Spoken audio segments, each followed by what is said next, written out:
Of Crash Landing, Shane Manilal. Thanks so much, Shane, for joining us. So you basically are here to tell the tale after a near fatal accident. Look, if you look at it at the onset, you can't really say that it's been nearly fatal, because I didn't really die myself inside, because your power of your soul and your spirit transcends into other realities where you can actually encompass whatever you want to do in your mind. So I mean, the fact that I was once paralyzed, I look all healthy now, but the fact that I was once paralyzed, I was in a wheelchair and only my hand remained paralyzed. But your power of your mind, like you said earlier, the mind power leads you into different things. And if you can figure out for yourself what you want to do with your own life, then you can, you achieve amazing things. Take us back to that accident and the days after, because I'm trying to get into this whole, my mind was so powerful that I wanted to live. Look, honestly, I was in a coma for about 6 weeks. And at that stage, I was a school teacher, because I used to be a cliched actor before and a TV presenter before I became a school teacher. And while I was teaching, I think that the power transcended to me, kind of like brought me back, because my parents themselves, my mom was with me all the time, when I was in the coma, every day at the hospital. And then the school children have assembly in the morning, and they'd have a general prayer in the morning. And in the lunch breaks, they would go, the Christian children on one side in one classroom, the Muslim on one side in one classroom, and the Hindi in one side in one classroom. So I see that as collectively encompassing into one faith power that brought me back. And, well, it's kind of like my spirituality is based on that there's a total transcendence of our existence, that we kind of like segregate and we place things and replace things and replace things, but at the end of the day, it's all leading to the exact same root. And which is why in the book, when you get a chance to read the book, you'll see that my greater vision is to try and get humanity to unite, for us to realize that we are the same species, that we are following different traditions, different paths, but at the end of the day, it's mainly based on racial differences, on sexual differences, on cultural differences. But at the end of the day, you're a human being, and I'm a human being.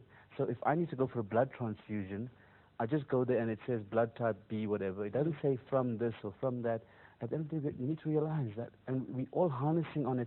We're trying to, when we want to lay our finger on the fact that we're human beings and everything. But I mean, everybody needs to now stop thinking about it and actually physically do it. Okay, so how did you do it? So you were in a coma for 6 weeks. Your mother was there praying with you and for you every single day. But then right at the beginning, you were saying that the power of the mind is so strong. So you get out of a coma, you're completely paralyzed. What goes through your head then? Look, it was a very different case scenario for me, because I was admitted into from one hospital. They moved me to a physiotherapy hospital as well, because my entire right hand side was paralyzed, because I'd broken my neck, and the nerve endings that run to your brain, they kind of like short circuited. So the fact that I was now I was sent to Bloemfontein Hospital, and they're living in a hospital environment for me. Like, at night you in a hospital bed, and that kind of negativity around the realm around me was a bit too kind of clichédly negative for me. So I begged Mom and Dad to take me home to my home. And in my home itself, I was in a diaper.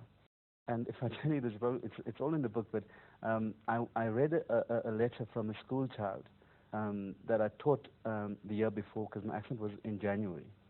And she'd given it to me about a week before the accident itself. It was like a thank you note. She wrote a little rhyme and a poem and said, "Thank you for, you've changed my world, and you've come along, and you've shaped my mind in so many different aspects." And then I realized to myself, look, Shane, here I am, lying in bed, in a napkin, 27 years old, in a napkin, lying in bed. And I said to myself, come on, man, there's so much more you can do with this life. And my mind said, I ripped off the diaper. This whole side wasn't working, so I was lucky I was in an end suite. So I just straightened my leg like this, and I pulled myself onto the floor, and I crawled myself to the toilet seat. I lifted myself onto the toilet seat itself, and I sat on the toilet. And my mum walked into the door at the exact same moment, and the tears in her eyes, because she said to me, "My son, I always knew you could do this, but I wanted to come from you yourself personally. I could have so easily came in and said, get up now, you must get up, But I wanted to come from you personally. And because it came from me personally, you're going to achieve so much more. And that was about 7 years back. And then from then, I was heavy physio and everything like that. But yeah, and it's all documented in the book, my inspirational moments and everything. So I don't give actually too much away, because yeah, it's that. Yeah. But what I need to just mention to you is that I love to surprise people and things. You've picked that up in the book as well. Especially I love to charm. Oh. So surprise to you. Thank you. Thank you very much. Thank you. I haven't had a guest who just stands up in the middle of a show and walks away. Thank you very much. And really, this is beautiful. You've made my day. Thank you.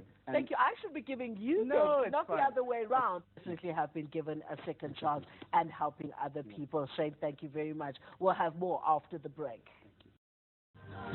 And when you're done, you can refreeze and reuse